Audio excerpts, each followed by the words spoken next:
بسم اللہ الرحمن الرحیم۔ السلام علیکم ناظرین، میں طارق اسماعیل ساگر کچھ تازہ خبروں، تبصروں، تجزیوں کے ساتھ آپ کی خدمت میں حاضر ہوں۔ ناظرین کرام، وزیر اعظم عمران خان کے دورہ افغانستان کے بعد سے افغانستان کے حالات میں جو تبدیلی آئی وہ اس لحاظ سے تو خوش آئند تھی کہ صدر اشرف غنی نے عمران خان کا کھلے باہوں سے استقبال کیا۔ افغان مسئلے پہ پہلی مرتبہ پاکستانی وزیر اعظم نے کھل کر اور بالکل سیدھی زبان میں بات کی۔ DGISI جو ان کے ساتھ تشریف لے گئے تھے، انہوں نے صدر اشرف غنی کو حالات کی سنگینی کا احساس دلایا اور انہیں بتایا کہ وہ جو کچھ بھی کر رہے ہیں، بھارتی مداخلت اس خطے میں بڑھ رہی ہے اور اس سے پاکستان کا تو جو نقصان ہوگا سو ہوگا ہی، افغان عوام جو ایک طویل عرصے سے جنگ کی تباہ کاریوں کا شکار ہیں، وہ کبھی امن بحال ہوتا نہیں دیکھ سکیں گے۔ ناظرین کرام، عمران خان کی واپسی اور اس شک پر کہ کہیں انہوں نے صدر اشرف غنی کو بھارت کے اصلیت تو نہیں بتا دی، انڈیا نے فوری طور پہ کابل میں دہشت گردی شروع کرائی اور اگلے ہی روز 23 راکٹ فائر ہوئے، ایرانی سفارت خانے کی عمارت کو نقصان پہنچا اور داعش نے اس کی ذمہ داری قبول کر لی۔ اب میں آپ کو متعدد مرتبہ یہ بتا چکا ہوں کہ یہ داعش کون سی داعش ہے۔ یہ ابو بکر البغدادی والی داعش نہیں، یہ بھارتی سیکورٹی ایڈوائزر والی داعش ہے، اجیت ڈوال والی داعش ہے اور انڈین داعش ہے۔ یہ بات پوری دنیا جانتی ہے۔ ناظرین کرام، اس صورتحال سے بکھلا کر، گھبرا کر یا پھر کسی اور وجہ سے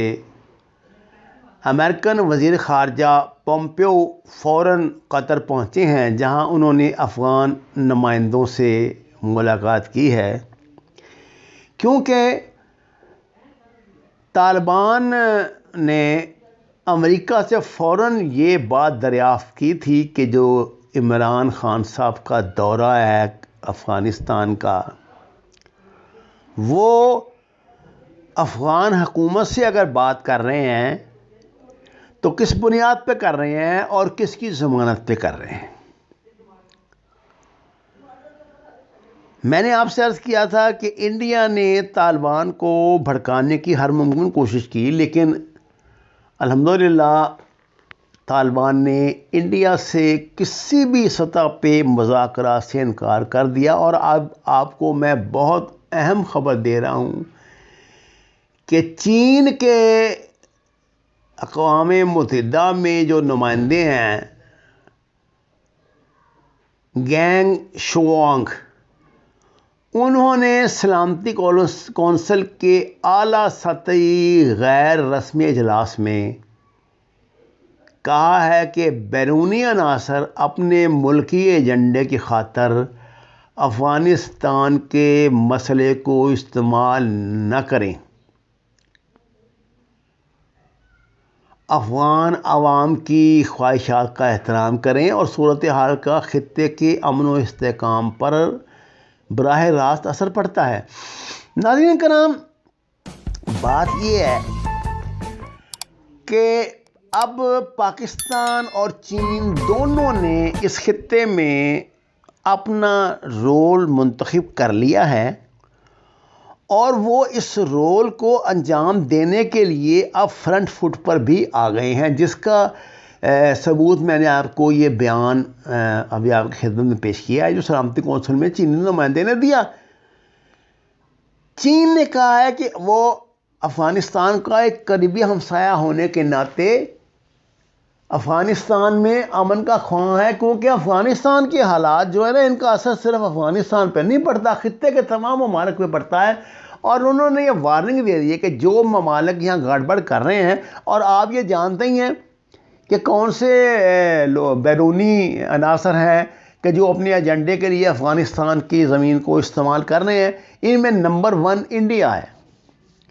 اور یہ جو چین کی وارننگ ہے یہ براہ راست انڈیا کو کہ تم اس کھیل سے اب نکل جاؤ، اب اس کھیل میں تمہارا کردار ختم ہو چکا، زیادہ سے زیادہ یہ ہے کہ جو تمہاری سرمایہ داری ہے اس کو کوئی تحفظ ملے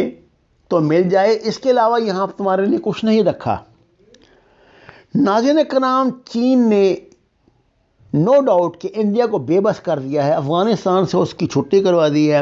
افغانستان سے اس کی چھٹی ہو رہی ہے، اور اس وقت لداخ اور ہمالیہ میں جو فوجیں بیٹھی ہیں ان کے سامنے انہوں نے انڈیا کا ناطقہ بند کر دیا ہے۔ اور یہ بڑا اہم ہے کردار اس کا چین کا، جب تک انڈیا کو اس طرح ڈنڈا نہیں ملے گا وہ کبھی بھی آپ کو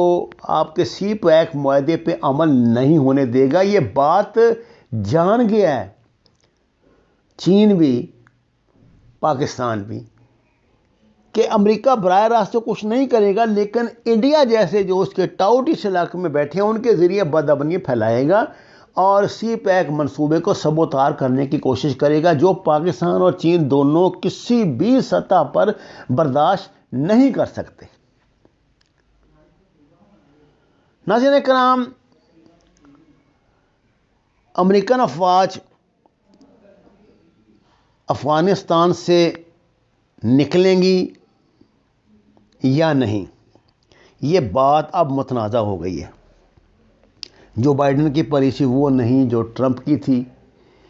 آپ ٹرمپ کے متعلق کوئی بات بھی کہیں، ایک بات آپ کہہ سکتے ہیں کہ اس نے اپنے دور حکومت میں امریکہ کے ساتھ کوئی نئی جنگ شروع نہیں کروائی، جبکہ اس نے کوشش یہ کی کہ پہلے سے جاری جو جنگ ہے افغانستان میں اس میں سے امریکن فوجوں کو نکالے، اور میرے خیال سے اس کا یہی بڑا جرم تھا جس کی اس کو سزا بھگتنی پڑی۔ بہرحال امریکن سیاست، عالمی سیاست، ہم اس کو کوئی اہمیت دیں یا نہ دیں، ہم جو چھوٹے ملک ہیں، جو غریب ممالک ہیں، وہ اس کے اثرات سے محفوظ نہیں رہ سکتے، اور ہمیں اب سوچ سمجھ کر پھونک کر اگلا قدم اٹھانا ہوگا۔ میں بار بار آپ کو یہ بات کہتا ہوں کہ جب تک آپ طالبان کو سب سے بڑے سٹیک ہولڈر نہیں سمجھیں گے اس وقت تک معاملات نہیں سدھریں گے۔ یاد رکھیے، امریکہ ہو، چین ہو یا پاکستان ہو یا کوئی اور ملک ہو، کوئی ملک افغانستان کے حوالے سے طالبان کو نظر انداز کرنے کی غلطی نہیں کر سکتا۔ وما علینا الا البلاغ المبین۔ ناظرین کرام، درخواست قرآن و نماز کو ترجمے کے ساتھ جانیے، ہمارے چینل کو شیئر کیجئے، لائکس دیجئے اور سچ کے سفر میں ہمارا ساتھ دیں۔ آپ کا بہت شکریہ۔